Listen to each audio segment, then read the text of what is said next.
Je me garde de présenter Madame Jean-Marie à ses collègues, puisque tout le monde la connaît, femme intelligente,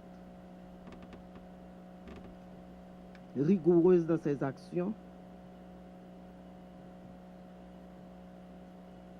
faisant toujours la promotion de la bonne gouvernance, et surtout femme à conviction forte. Je n'ai pas besoin de lui dire ce matin qu'on compte encore sur elle, tout en étant plus efficace qu'avant, qu'on compte sur elle pour garder sa personnalité et ses convictions. Ce sont des choses qui vous restent et que personne ne puisse enlever. Il faut continuer à les garder.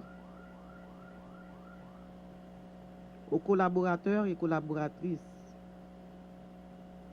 du ministre, je dirais de la ministre des Finances et de l'Économie, je vous demande encore une fois de lui assurer d'une collaboration réelle, sincère. Puisque nous savons tous que les finances représentent le plus souvent le nerf de la guerre. Mais quand on s'y met ensemble, tous, les finances peuvent devenir le nerf aussi de la paix. Puisqu'il s'agit aujourd'hui de satisfaire les besoins de notre population, tout en nous assurant du respect des normes et procédures, tout en nous assurant de tracer le chemin pour une réelle bonne gouvernance. Je m'en voudrais également de ne pas remercier le ministre Lalou, qui a accepté de couvrir 2 postes ministériels pendant un certain temps. C'est certain que cette tâche n'a pas été facile pour lui non plus. Mais il a pu prendre sur lui-même pour traverser les moments difficiles et aujourd'hui, il est appelé à se concentrer uniquement sur les questions de commerce et sur les questions d'industrie. Je continue de croire qu'il sera un ministre encore performant et que cette route à laquelle il est déjà habitué lui apportera également du succès. À ma chère amie, je te dis bienvenue chez toi, bienvenue parmi les siens, beaucoup de succès et surtout que Dieu t'accompagne dans la mission qu'il t'a confiée une deuxième fois. Merci. Me voici donc de retour devant vous après une année, presque jour pour jour.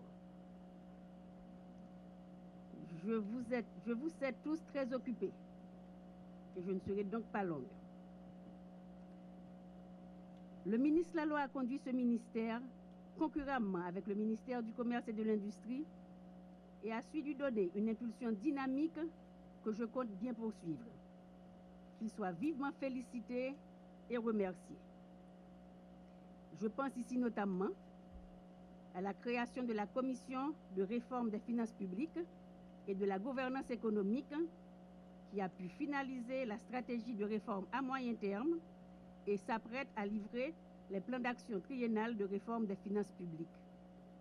Je pense également à toutes ces initiatives en faveur de l'économie en général, de la croissance et de l'emploi en particulier, qui méritent attention et respect. Cependant, pour nous tourner vers l'avenir, je voudrais détailler avec vous les points saillants de notre feuille de route. S'agissant des finances publiques, nous aurons à parachever dans les prochaines semaines le cadre de réforme et le plan d'action triennal qui lui est associé. Je veux que ceci constitue le chemin d'excellence qui s'impose à tous et nous permet d'en suivre les progrès, mais aussi les insuffisances et les carences qui seront, je vous l'assure, dûment sanctionnées.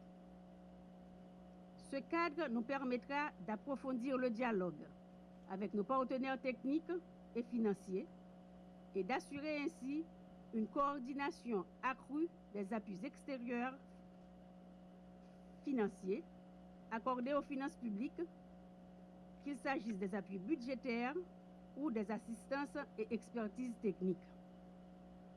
Je voudrais également que la question du budget 2013-2014 soit définitivement résolue dans les tout prochains jours, permettant d'engager enfin la préparation du budget 2014-2015 qui devra être approuvé par le Conseil des ministres courant juin avant d'être déposé au Parlement dans les délais légaux requis.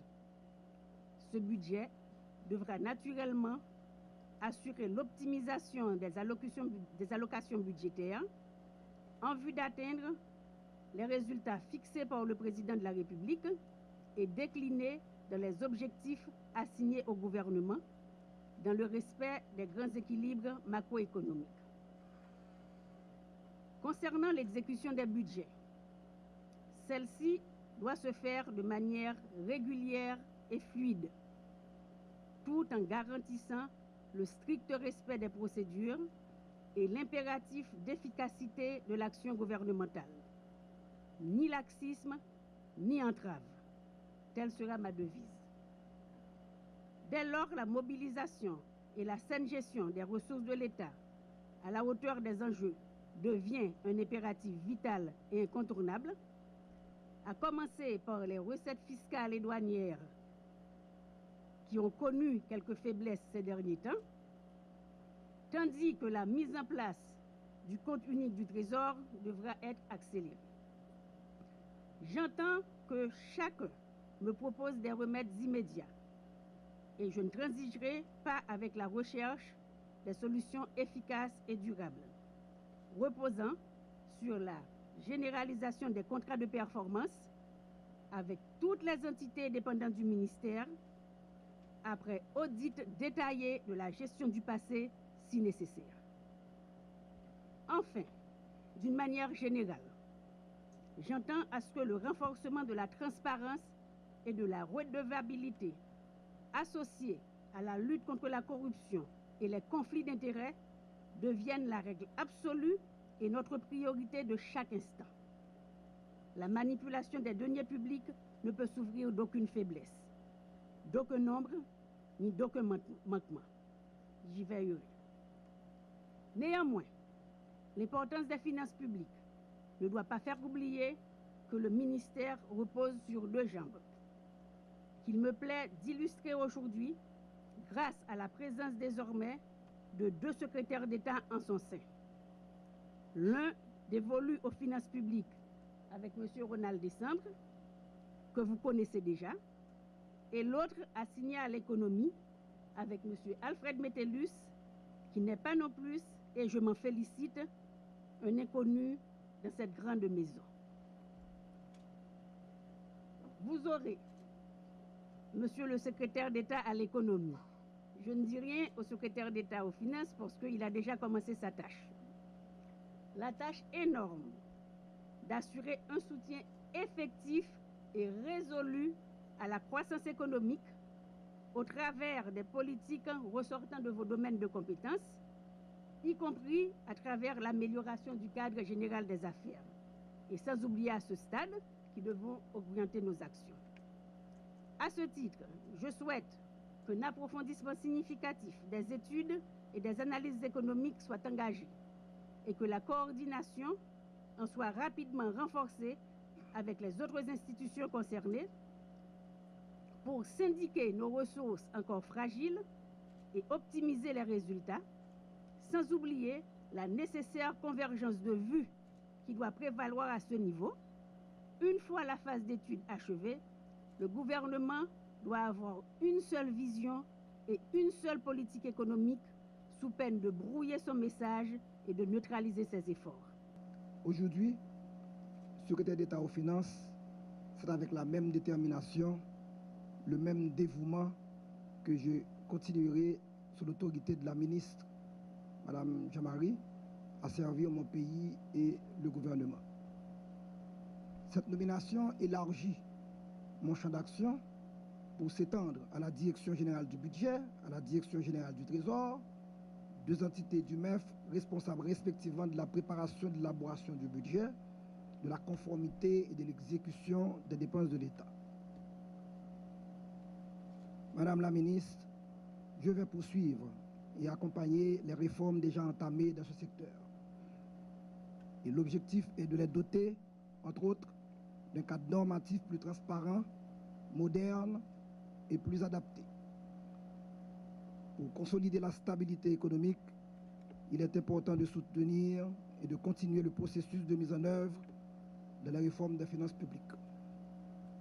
En ce sens, je renouvelle mon engagement à aider, à encourager à l'implémentation des projets déjà en cours visant essentiellement l'amélioration de l'environnement des finances publiques dans tous ses aspects, fiscaux, douaniers et budgétaires.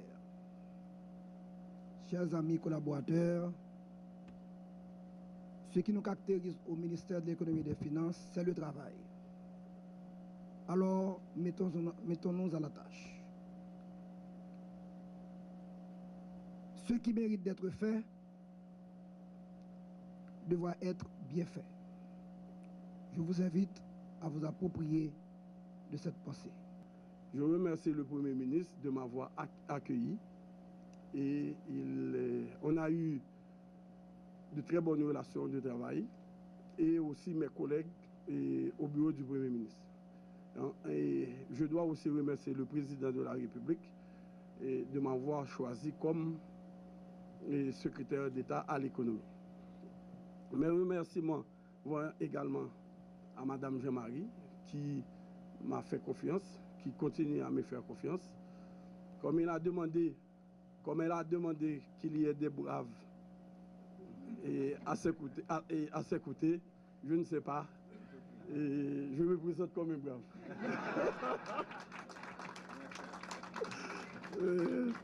Donc on va continuer la bataille. J'étais à ses côtés d'abord quand j'étais à la direction des études économiques et ensuite elle est devenue ministre. Elle m'avait appelé comme directeur de cabinet. Et je veux remercier Mousson et Madame Cassis. Elle n'est pas du ministère, mais c'est une amie qui nous a supportés et qui continue à nous supporter. Bon, bref, et le cadre, la feuille de route est déjà définie par le ministre. Et il y a des initiatives qui ont été prises du temps que j'étais directeur des études économiques et directeur de cabinet. On va continuer sur la même lancée et on va continuer à pousser dans l'amélioration du cadre des affaires. Nous sommes tous des fonctionnaires et je peux vous dire qu'il est extrêmement difficile de faire des affaires en Haïti. Parce que nous sommes confortables et on est assis à notre bureau, on attend les gens venir, alors que on doit mettre le service à leur disposition. Vous voyez? Donc, on va pouvoir aider les gens à créer. Il faut qu'il y ait des millionnaires dans ce pays. Vous voyez? Il faut qu'il y ait des millionnaires et c'est nous autres de la fonction publique qui doivent aider ceux qui veulent devenir des millionnaires.